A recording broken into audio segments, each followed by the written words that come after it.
eyes, cause you just might miss it. Get off your phone, just start living. Don't waste your time, cause the clock is ticking. Get out the door and live.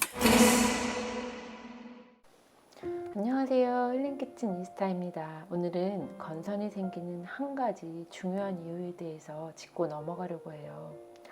건선은 무슨 이유로 왜 생기는 것일까요?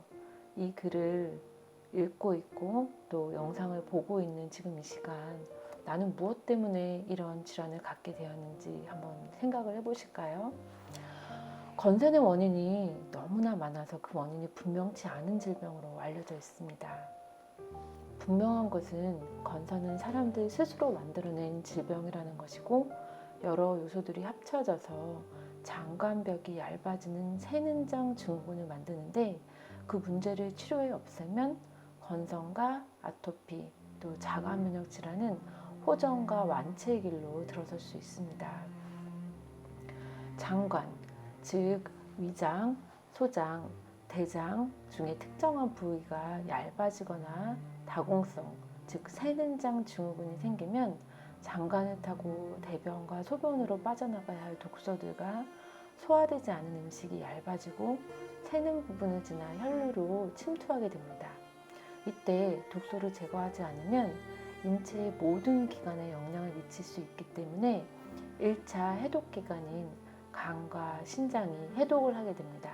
그러나 독소의 양이 증가하고 간과 신장이 할 수 있는 한계치를 넘어서면 손상된 장벽이 면역 체계 반응을 유발시켜서 2차 해독기관인 피부를 통해 해독을 시도하게 됩니다. 장관벽이 얇아지는 이유가 있는데요.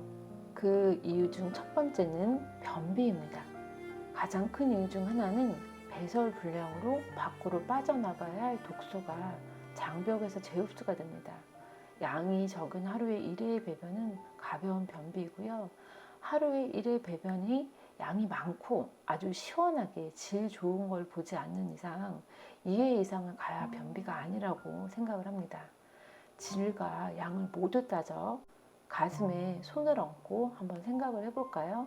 나는 변비를 갖고 있는가 아닌가? 둘째는 부적절한 음식 섭취입니다. 대부분의 가공식품을 조심해야 합니다. 안에 무엇이 들었는지 꼼꼼히 따지고 골라서 먹는 것이 필요합니다. 이 세상의 음식 문화는 지주고 볶고 튀깁니다. 사람을 살리는 음식보다는 탄수화물, 설탕, 지방 등을 중독시키고 먹어도 배부르지 않고 만족스럽지 않은 경우들이 너무나 많습니다. 외식을 하더라도 자연 식물실계에 가까운 샐러드와 채소를 많이 먹고요. 집에서도 가공식품으로 요리하고 먹는 것을 줄이고 가능한 단순한 양념을 써서 바라씨앗과 같은 산성을 20에서 30% 비율에 맞추고 익힌 또는 생채소와 같은 알칼리성 섭취의 비율을 확 높여서 먹을 수 있다면 금상첨화입니다. 셋째는 척추의 부적절한 정렬입니다.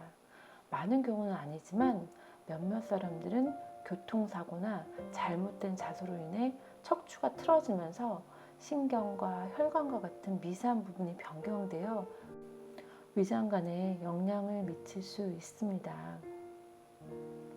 그래서 실력 있는 물리치료사를 만나서 빠른 시간에 한 번에 고치는 것이 아닌 시간을 들여서 치료를 하면 큰 도움이 될 수가 있습니다. 넷째는 부족한 물 섭취입니다. 적절한 수분 공급은 건강에 필수적입니다. 물은 순환 기능, 신진대사, 온도 조절 및 노폐물 제거를 포함하는 여러 생리적 과정에 적절한 기능이 매우 중요합니다. 하루에 물 한 잔도 제대로 마시지 않는 사람들도 있습니다. 입술이 바짝바짝 말라가지만 입술 보호제만 바르고 있습니다.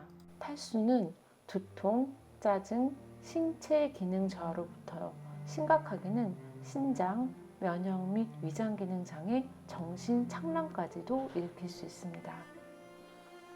다섯째는 부정적 생각입니다. 우울, 불안, 공포, 화병, 짜증, 걱정, 질투와 같은 부정적인 감정은 우리 몸에서 산성 독소를 만듭니다. 6째는 항생제와 같은 약물의 사용인데요. 우리 몸은 약 1000여 종의 서로 다른 박테리아가 살고 있습니다. 항생제를 불가피하게 섭취해야 하는 경우 장내 미생물 불균형으로 박테리아 부화, 힘을 내게 하는 부담 또는 그 부담량을 감소시킵니다. 적어진다는 뜻이죠. 발효식품과 많은 양의 유익균이 먹인 채소로 장을 재파종시켜야 합니다. 가공식품 안의 인공감미료, 특별히 설탕과 과당은 죽은 영양소와 함께 병원성 박테리아의 먹이가 됩니다. 폴리포르베이트 80, 레시틴, 카라기닌, 폴리그리세롤, 크산탄건과 같은 식품 유화제 또한 장내 세균층에 부정적인 영향을 끼칩니다. 그 외에도 주류와 카페인, 흡연, 기생충에 오염된 음식과 음료, 잘못 발효된 가공식품, 효소 결핍, 피임약과 같은 호르몬 제제, 곰팡이와 곰팡이 독소가 있는 정제 탄수화물과 과일, 포화 지방식품, 유전적 요인 등은 장벽이 무너지게 하는 중요한 이유들이 될 수가 있습니다. 결론은 변비를 없애고 인공 감미료와 유화제가 들은 가공식품을 최대한 줄이며 바른 자세를 유지할 수 있도록 교정과 운동을 합니다. 물을 충분히 마시고 걱정 대신 감사하며 약물 사용을 가능한 줄입니다. 이렇게 할 마음이 있다면 건선이 생기는 중요한 이유로 추측되는 세린장 증후군을 회복이 되어 건선과 아토피 그리고 자가면역 질환이 악화되신 회복의 길로 들어서는 방향으로 바꿔지는 기적이 일어나게 되죠. 두 번째 파트인데요. 먹을 수 있는 식품으로 통밀이라고 우리 책에서 배웠거든요. 세는장 증후군과 실리악 질환이 있는 사람은 통밀을 금지해야 하는 이유. 가꾸운 따뜻한 빵의 냄새는 언제나 좋습니다. 건선이 다 낳고 우리 가족은 가끔씩 먹는 통밀빵과 통밀 또띠아 때문에 하늘이 무너지지는 않습니다. 건선의 자연치유 파가놀법 102페이지는 이렇게 나와 있어요. 허용되는 곡물들에는 귀리, 보리, 기장, 수수, 메밀, 호밀, 카샤메밀, 밀기울, 밀, 통밀 분쇄에 눌린 삶아서 말린 후 찌은 밀, 밀싹, 밀질금, 옥수수와 옥수수가루, 쌀, 현미와 야생쌀과 전체 씨앗, 호박, 참깨, 해바라기, 아마씨 이 있다. 종자를 24시간 불린 다음 섭취하면 영양가가 최고이다. 먹을 수 있는 알칼리성에 가까운 기장, 수수와 스펠트밀, 키노아밀은 더 많은 양을 먹일 수 있습니다. 그러나 위에 있는 목록들에서 밀싹은 아주 좋지만 통밀을 빼야 하는 이유는 2015년에 나온 한 논문에 따르면 셀리악 병이라고 알려진 위장관 기능 부전 상태에서 글루텐에 노출이 되면 장 투과성이 증가되는 것으로 나타났습니다. 글루텐에 감수성이 있는 분이나 또 잘 알려지진 않았지만 건선 환자들은 자신이 셀리악 병이라고 인식을 해야 된다고 합니다. 자신이 셀리악 병이라고 인식을 한다면 장 투과성이 증가되는 글루텐에 있는 통밀을 산성 식단 20%에 넣는 것은 바람직하지 않다는 것이죠.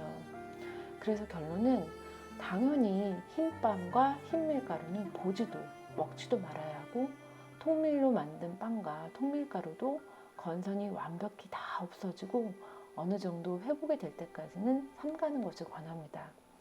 특별히 글루텐 프리 제품들을 소비할 때는 정말 많이 조심하셔야 돼요. 생각보다 건강하지 않은 글루텐 프리 화학 정제 식품들이 너무나 많습니다. 그래서 먹을 수 있는 빵 종류로는 100% 현미쌀빵 또는 메밀빵 등이고요. 다음 영상에서는 저희 집에서 자주 먹는 오트밀에 어떤 사람은 글루텐이 있다고 그러고 어떤 사람은 없다고 그러는데 정말 오트밀은 글루텐이 있는지 없는지 먹어도 되는지 함께 나눌 예정입니다.